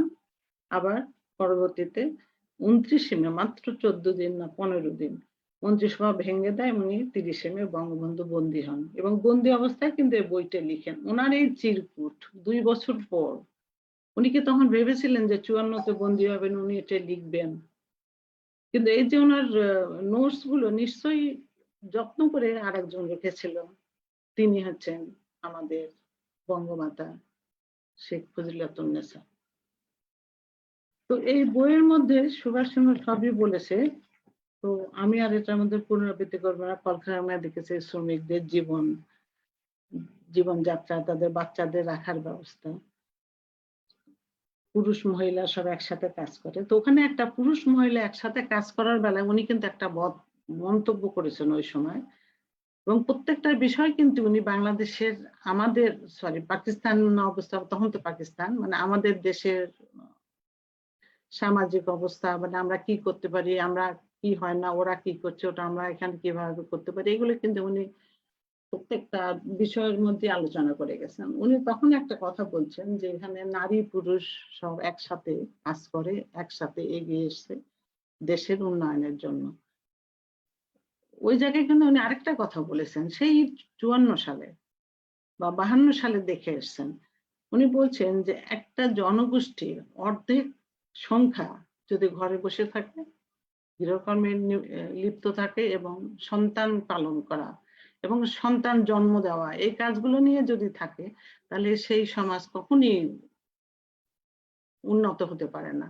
উনি তখনই চিন্তা করছেন যে আমাদের দেশের নারী পুরুষ কবে, মহিলারা কবে বেরিয়ে আসবে, কবে আমাদের এখানে তারা আমাদের উন্নয়নের সঙ্গী হবে এবং পুরুষদের সাথে হাত মিলিয়ে কাজ করবে। আমরা এখন অবাক হই যে আমরা নারীর ক্ষমতায়ন বলে কথা বলি, কিন্তু নারীর ক্ষমতায়ন দেখেন 54 সালে যখন মৌলানাদের যন্ত্রণায় আমাদের এখানে নারী শিক্ষা তো বন্ধই ছিল, মেয়েরা স্কুলে যেতে পারতো না, মেয়ে পড়াশোনা করতে পারতো না, একটু বড় হলে 10 বছর 12 বছর হলে বিয়ে দিয়ে দেওয়া হতো। সেই সময় উনি চিন্তা করছেন যে নারীর স্বাধীনতা, তোখানে উনি উন্নত আধুনিক মানে চিন্তা চেতনার মানুষ ছিলেন, এবং সমাজের উন্নয়ন, যে এই যে বড় সত্যটা যে একটা সমাজের একটা অংশকে দাবি রেখে সমাজের উন্নয়ন কোনোদিনই হতে পারে না, দেশের উন্নয়ন হয় না, এটা উনি সেই অর্থ দিয়ে না আগে উনি বুঝেছিলেন। তো যাই হোক, বঙ্গবন্ধুর আমরা রাজনীতির বিভিন্ন দিক, উনি শিক্ষাকেও সেই সময় প্রাধান্য দিয়েছিলেন, এবং উনি কিন্তু ওই সময় আমাদের বাংলাদেশ হওয়ার পরপরই উনি শিক্ষিত লোকদের কিন্তু খুবই মর্যাদা দিতেন। এবং যেমন আমরা দেখি যে প্ল্যানিং কমিশন করে, এবং সেখানে কিন্তু বিভিন্ন শিক্ষাবিদ তাদেরকে কিন্তু কমিশনের মেম্বার করেন। এখন দেখা যায় যে সচিব, বিভিন্ন ক্যাডারের কর্মকর্তারা কাজ করে, আসে 2 দিন থাকে চলে যায়, কিন্তু উনি কিন্তু কিছু শিক্ষাবিদ তাদেরকে দিয়ে কিন্তু প্ল্যানিং কমিশনটা করেন এবং প্রথম পঞ্চবার্ষিকী পরিকল্পনা করে। উনি কিন্তু শিক্ষামন্ত্রী, শিক্ষাটা উনি জানতেন, এবং এটা আমি নিজেও বিশ্বাস করি, বিভিন্ন জায়গায় বলি যে লোকের বা যার ক্লাসরুমের অভিজ্ঞতা নাই, সে একটা কলেজ কখনই ভালো চালাতে পারবে না। এবং বঙ্গবন্ধু এটা সেই সময় বুঝেছিলেন। উনি জানেন যে একটা শিক্ষিত লোক, উনি একমাত্র পারবেন যে কিভাবে শিক্ষাটাকে উন্নয়ন করা যায়। উনি ঢাকা বিশ্ববিদ্যালয়ের একজন শিক্ষককে শিক্ষামন্ত্রী করলেন, উনি কিন্তু কোনো রাজনীতিবিদকে কিন্তু করলেন না। অবশ্যই কিছুদিন ছিলেন একজন ইউসুফ আলী। তারপর উনি যেমন শিক্ষিত লোকদের আমরা এখন খেয়াল করি যে ওই সময়টা, আমি এখন ওনার ব্যক্তি জীবনে এই 32 নম্বর বাড়িটা বঙ্গবন্ধুর বাড়ি, আমাদের এটা হচ্ছে একটা ঐতিহাসিক বাড়ি, কিন্তু পাকিস্তান আমলের শেষের দিকে কিন্তু আমরা 32 নম্বর বলতেই বোঝা যেত যে বঙ্গবন্ধুর বাড়ি। 32 নম্বর বাড়ির বাইরের অনেক কথা বঙ্গবন্ধুকে নিয়ে বলেছেন সুভাষ সিংহ। আমি একটু ভেতরে ঢুকে কিছু বলতে চাই। আমি ওই বাসায় অনেকবারই গেছি, কিন্তু দেখেছি ওনাদের বাসার পরিবেশটা একটু অন্যরকম। সবাই লেখাপড়া করছে, কেউ স্কুলে যাচ্ছে, কেউ কলেজে যাচ্ছে, কেউ ছায়ানটে গিয়ে গান শিখছে, কেউ বেহালা শিখছে, কেউ সেতার শিখছে, কেউ ফুটবল খেলছে, কেউ ক্রিকেট খেলছে। তাদের একটা সাংস্কৃতিক পরিমণ্ডলে তারা বড় হয়েছে, লেখাপড়ার সাথে সাথে বিভিন্ন সাংস্কৃতিক কর্মকাণ্ড গুলো করেছে। আমরা দেখি শেখ কামাল নাটক করেছে, ক্রিকেট খেলেছে, আবাহনী ক্লাব তারই সৃষ্টি। ওই বাসায় সারাক্ষণই বই কেনা হচ্ছে, বই পড়া হচ্ছে, মানে একটা অন্যরকম একটা পরিবেশ। এবং ওই বাসায় গেলে, আমি যখন ওই বাসায় যাই তখন হচ্ছে আমার 32 নম্বরের যাতায়াত 1967 শেষের দিকে, 68 বলা যায়। কিন্তু আমি বঙ্গবন্ধুকে প্রথম দিকে 1969 সালের 22শে ফেব্রুয়ারি, যেদিন উনি আগরতলা মামলা থেকে নিঃশর্তভাবে মুক্তি পেয়ে 32 নম্বরে আসেন। কিন্তু ওই বাড়িটা আমরা দেখতাম যে ওইটা একটা কেমন যেন মিলন মেলা। বঙ্গবন্ধু নিজেও বলেছেন অনেকবার, এবং আমাদের মাননীয় প্রধানমন্ত্রী বলে থাকেন, উনি যেখানেই যেতেন, বিভিন্ন জেলা উনি ভ্রমণ করেছেন, সফর করেছেন, এবং যেখানেই যেতেন উনি রাজনীতিবিদদের বাসায় থাকতেন, তাদের পরিবারের সাথে একটা তাদের পারিবারিক সম্পর্ক। যেমন ইদানিং কালে অনেকে হয়তো আমাদেরকে বলে যে মাননীয় প্রধানমন্ত্রীকে বলেন অমুক কিন্তু অমুকের দুলাভাই কি অমুকের ভাই বিএনপির মন্ত্রী ছিল, বিএনপি নেতা, তাকে আবার এরকম একটা বড় জায়গায় বসিয়েছে।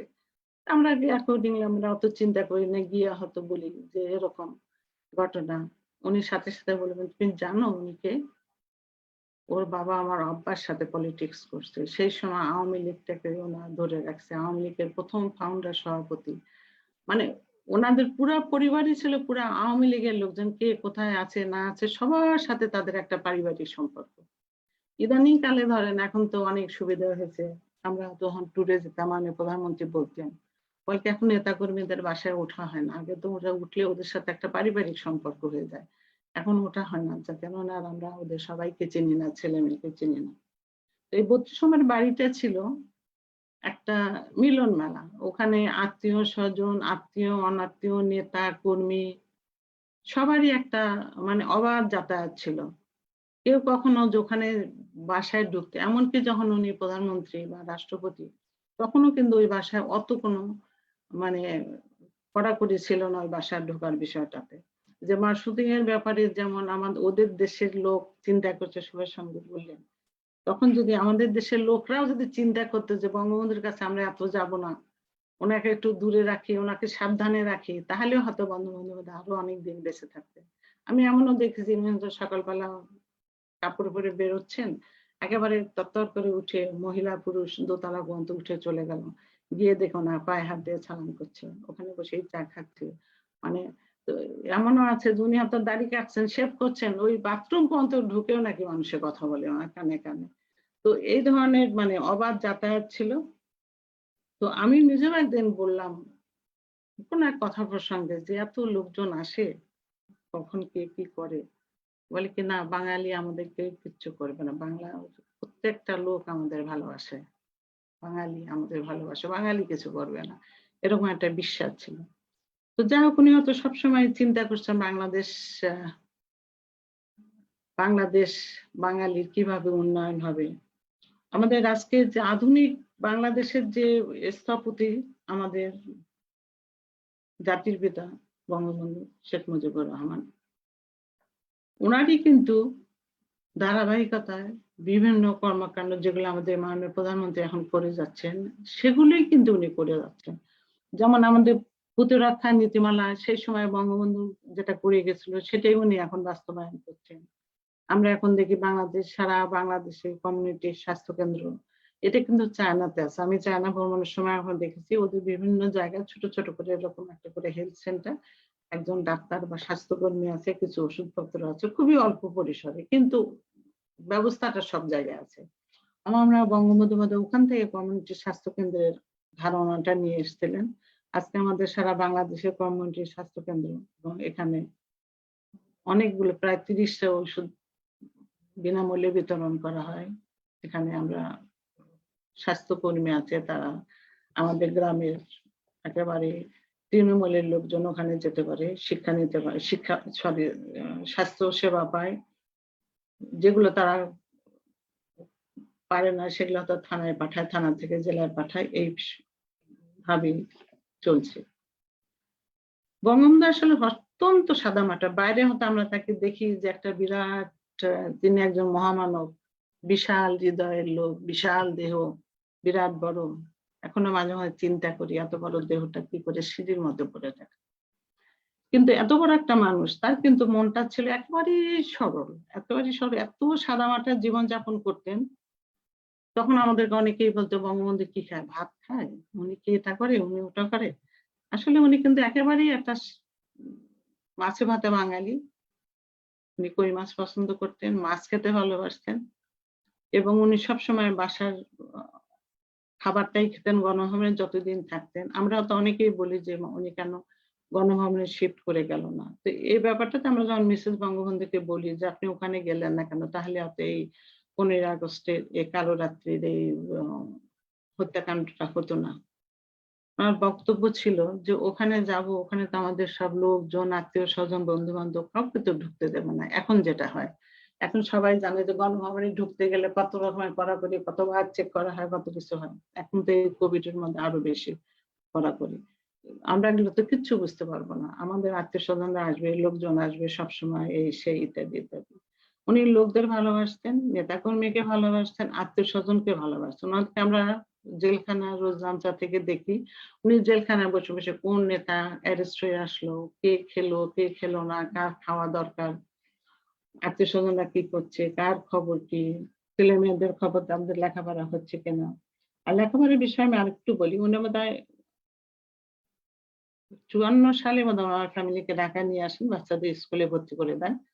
কিন্তু 58 সালে যখন ওনাকে আবার এই আইয়ুব খানের মার্শাল্লাহর সময় যখন অ্যারেস্ট করে, তখন তো ওনাকে সরকারি বাড়ি ছেড়ে দিতে হয়, অনেক কষ্ট করতে হয়েছে। উনি একটা তখন চিঠি লিখলেন তার বাবাকে, অনেক কিছু লিখেছেন, অনেক কিছু। তার মধ্যে একটা লাইন আমার মনে খুব নাড়া দেয়। উনি বাবাকে বলছেন যে রেনুকে বলতে পারতাম দেশে চলে যেতে, কিন্তু বললে বাচ্চাদের পড়াশোনা বন্ধ হয়ে যাবে।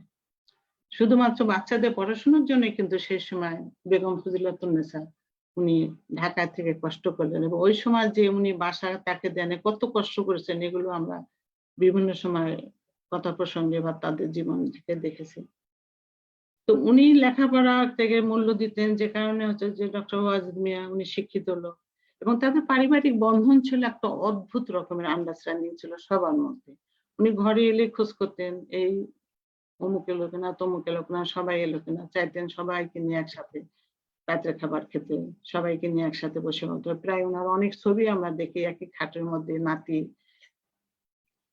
মিসেস বঙ্গ ফজিলাতুন্নেছা মুজিব, মেয়ে ছেলে সব এক খাটের মধ্যে বসে আছে, এরকম ছবি কিন্তু অনেক অনেক আমরা দেখি। তার মানে যতটুকু সময় বাসায় থাকতেন উনি পরিবারকে সময় দিতেন, বাচ্চাদের সময় দিতেন, এবং তাদেরকে সময় দিতেন, তাদের ভালো মন্দ খেয়াল করতেন। এই যে ডক্টর ওয়াজিদকে যখন বিয়ে দিলেন তার মিসেস বঙ্গবন্ধু, আমরা একটা চিন্তা করেন, উনি জেলখানায় আর ডক্টর ওয়াজিদ মিয়া এসছেন বাইরে থেকে, তাদের দুজনের মধ্যে কিরকম একটা আন্ডারস্ট্যান্ডিং থাকতে পারে যে উনি ওনার কোনো আত্মীয় স্বজনের সাথে কথা বললেন না, কিছু বললেন না, উনি এই প্রস্তাবটা লুফে নিলেন এবং বঙ্গবন্ধুকে জেলখানায় সাক্ষাতের সময় একটা স্লিপ দিলেন, এবং উনি মাথা নাড়লেন এবং ওই সম্মতি নিয়ে এসে বিয়ে দিলেন।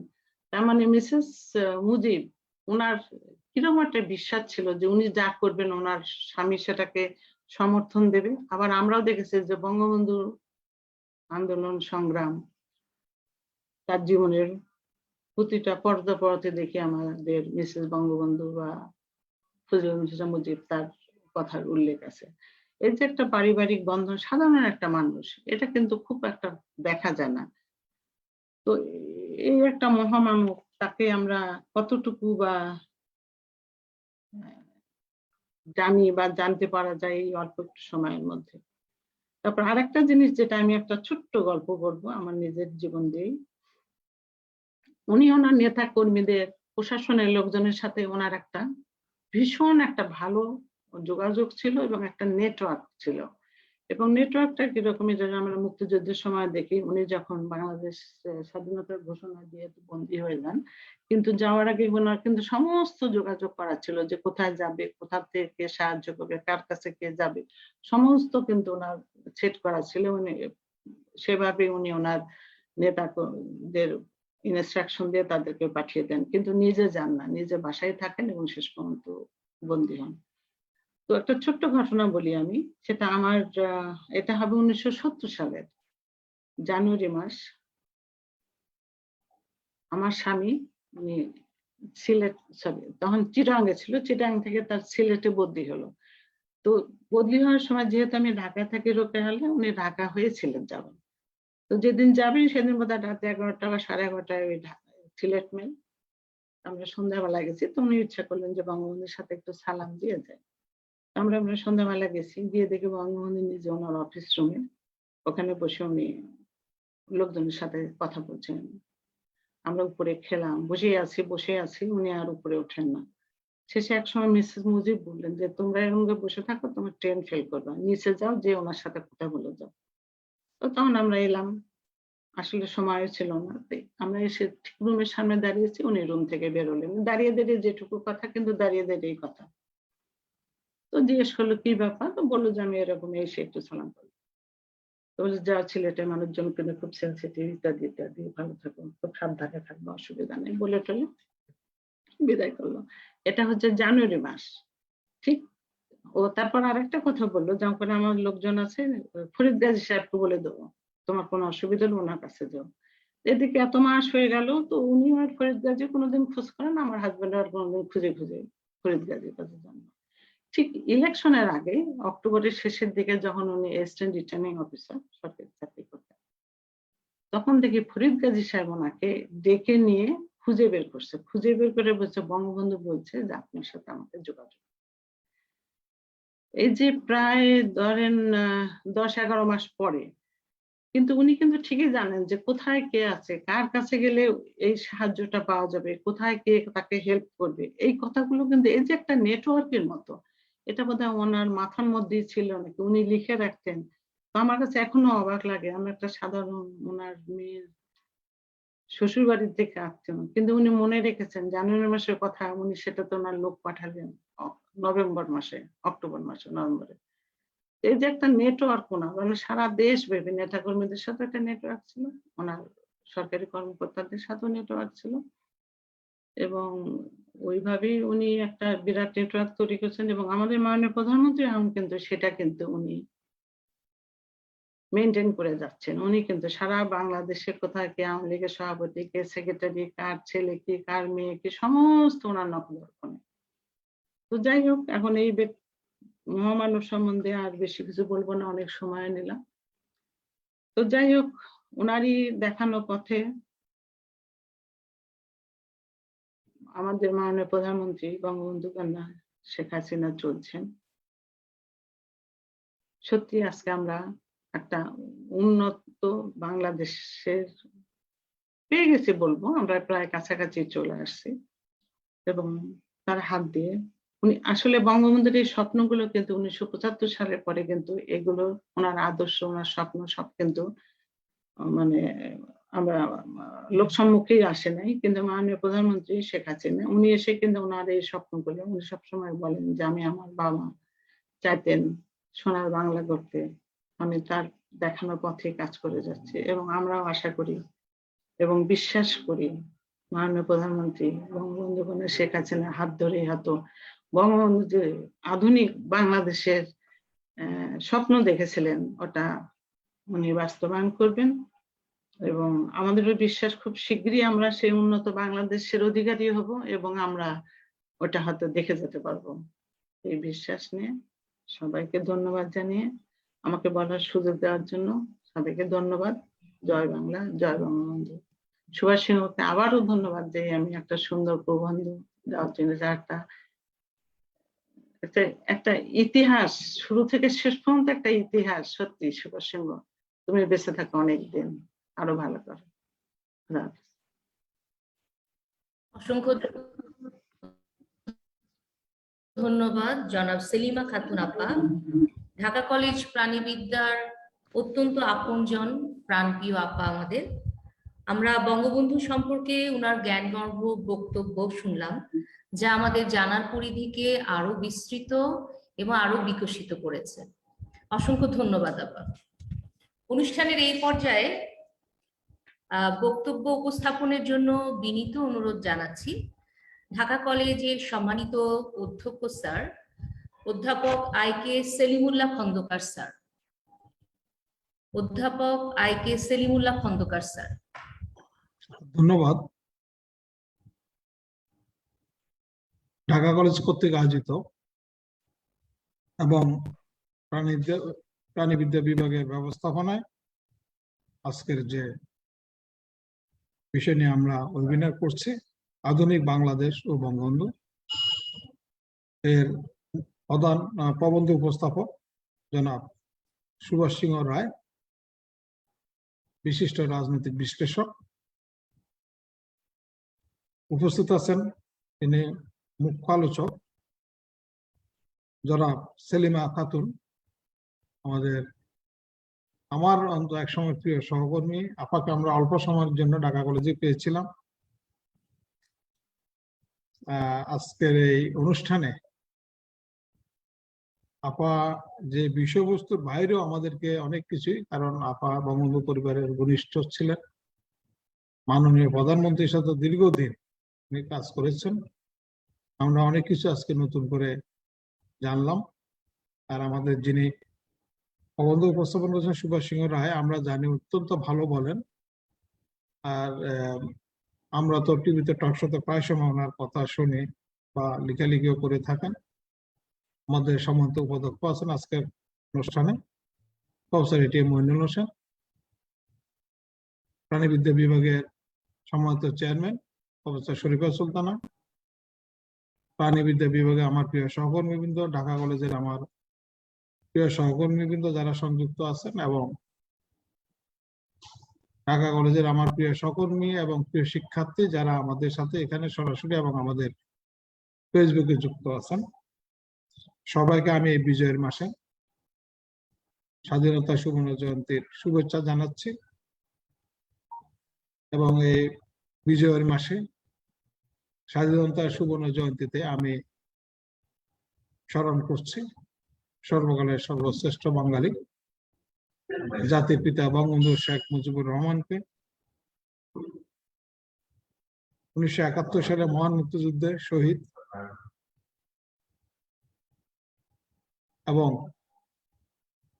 যারা 31 লক্ষ শহীদ এবং 2 লক্ষের অধিক মা বোন যারা সংগ্রাম হারিয়ে আমাদের এই বিজয়কে ছিনিয়ে আনতে সহায়তা করেছে, তাদের প্রতি 15 আগস্ট বঙ্গবন্ধু সহ যারা শহীদ হয়েছেন এবং 3রা নভেম্বর জিলহত্যা যারা শহীদ হয়েছেন, তাদের সবার প্রতি শ্রদ্ধা জানাচ্ছি। ঢাকা কলেজ বঙ্গবন্ধুর জন্ম শতবার্ষিকীতে আমরা গত বছর অনেকগুলো প্রোগ্রাম করেছি, এভাবে প্রায় 20টার অধিক ওয়েবিনার করেছি। আমরা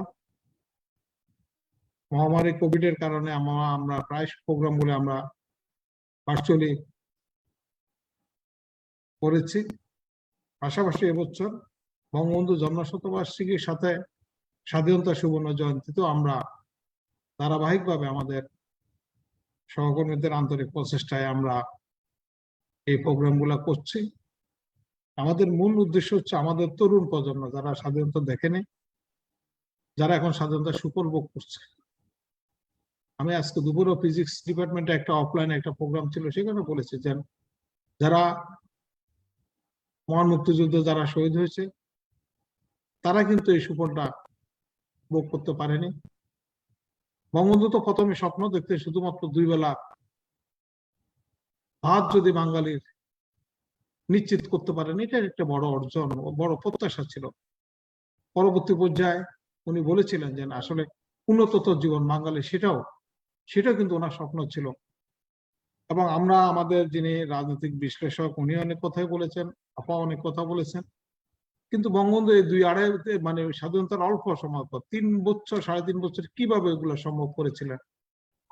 আসলে তো বঙ্গবন্ধু দেশভাগের পর থেকেই বাঙালির জন্য একটা স্বাধীন ভূখণ্ড চেয়েছিলেন, যেটাকে আমরা বলি আমাদের বাঙালির জাতীয় জীবনে 1000 বছরের সর্বশ্রেষ্ঠ ঘটনা হচ্ছে আমাদের জাতীয় স্বাধীনতা।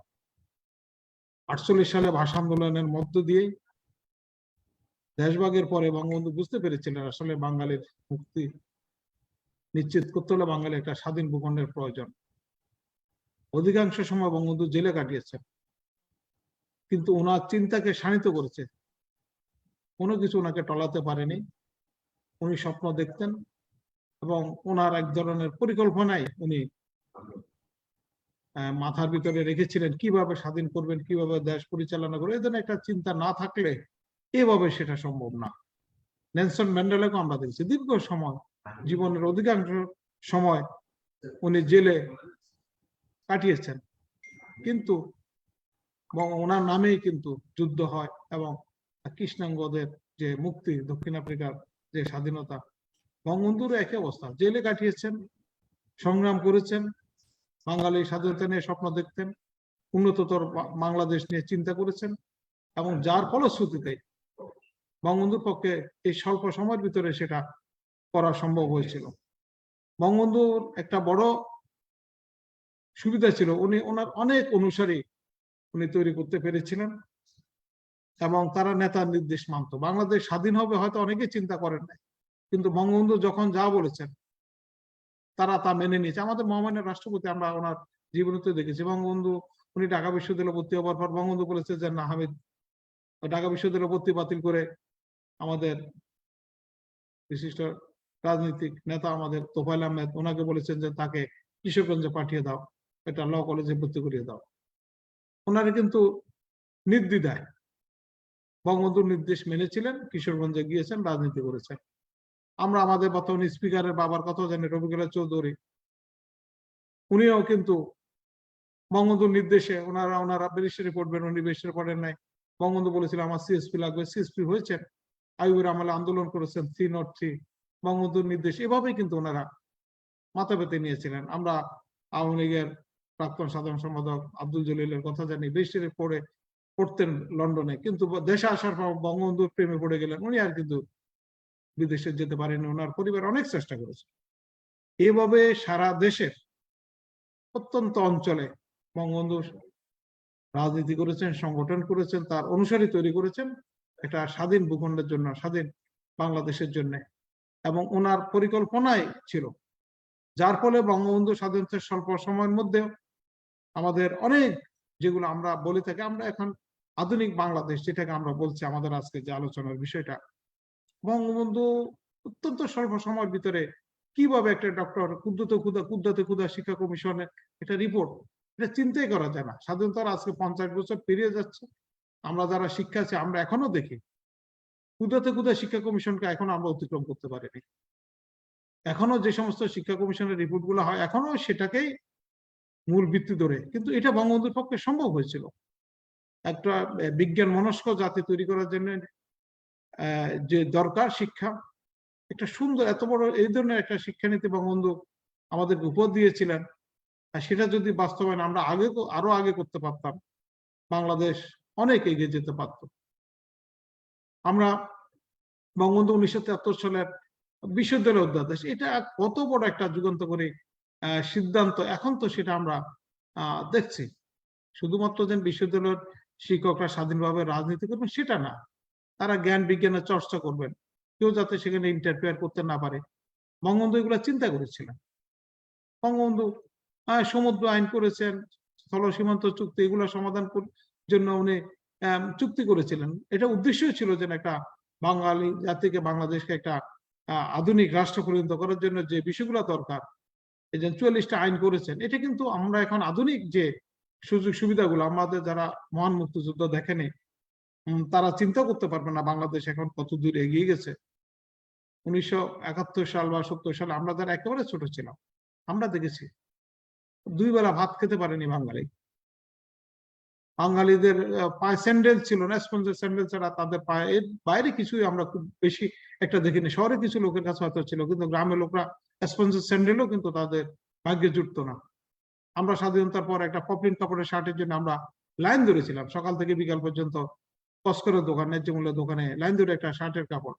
কিন্তু বাংলাদেশ আজকে বিশেষ করে বিগত 15-20 বছরে যে বর্তমান প্রধানমন্ত্রী বঙ্গবন্ধুর কন্যা, তার নেতৃত্বে বঙ্গবন্ধুর স্বপ্নের সোনার বাংলা যেভাবে এগিয়ে যাচ্ছে, এটা বঙ্গবন্ধুর সে নির্দেশিত পথ ধরেই বাংলাদেশ আজ, আমরা আজকে একটা এমন একটা শুভ দিন। আমি আজকে মেট্রো রেলের কিন্তু আনুষ্ঠানিক পরীক্ষামূলক যাত্রা, বিশেষ করে বলা হচ্ছে দিয়াবাড়ি থেকে আগারগাঁও পর্যন্ত আজকে চলছে। বাংলাদেশ এখন খুব সহসাই মেট্রো রেলের সূচনা করবে। আমাদের রূপপুর পারমাণবিক বিদ্যুৎ প্রকল্প বলছি, পায়রা বন্দর আমরা দেখছি, কর্ণফুলী টানেল আমরা দেখছি, আমরা রূপপুর পারমাণবিক যে চুল্লি সেটার আমরা দেখছি। বাংলাদেশ মহাকাশে, বাংলাদেশ কোন জায়গায় বাংলাদেশ নেই, আধুনিক বাংলাদেশ গঠনের জন্য যে বিষয়গুলো দরকার, বঙ্গবন্ধু সেই স্বপ্নের দেখানো পথ ধরেই কিন্তু তার কন্যা এগিয়ে যাচ্ছে আধুনিক বাংলাদেশ। বাংলাদেশ এখন উন্নয়নশীল রাষ্ট্র। 2041 সালে আমরা একটা উন্নত সমৃদ্ধ বাংলাদেশ দেখবো। আমেরিকা, ইউরোপ এখন যেখানে, সেখানে বাংলাদেশ পৌঁছে যাবে।